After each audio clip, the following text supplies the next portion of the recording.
In this video, I'm going to show you how to export NinjaTrader data. Now to do this, first you want to open NinjaTrader and you want to go to your control center up top, and then from here you first want to click on Tools. Now in here there's a bunch of ways to actually go and export your data, so I'm going to show you some of the most common ones. The first one's going to be when you go to, for example, historical data.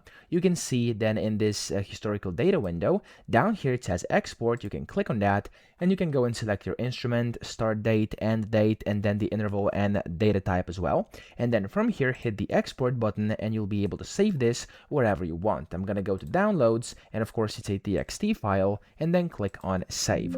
Now, as you can see, if you have any historical data, it's going to go and export this. For me, I didn't have any, so of course it didn't export anything.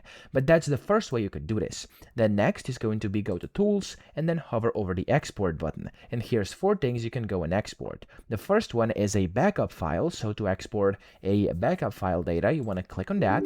And then from here, you have to first close your connections. So go to connections and then click on disconnect if you have any connected. And then you can go and do this.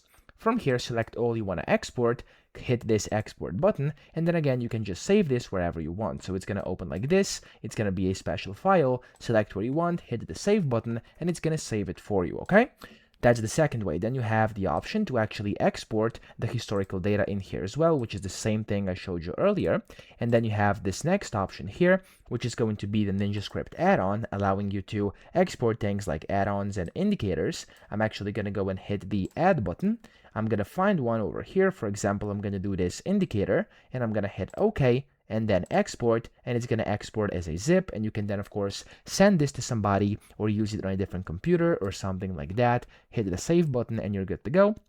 And then last but not least, you have the option to actually export the workspace. So if you click on workspace, you can then select which one you want to export, click on it, click on export, and you can save this as well, okay? By hitting this save button, of course. So that's how to export NinjaTrader data. Super simple. I hope this video helped you out. If it did, please subscribe to the channel and help me out as well.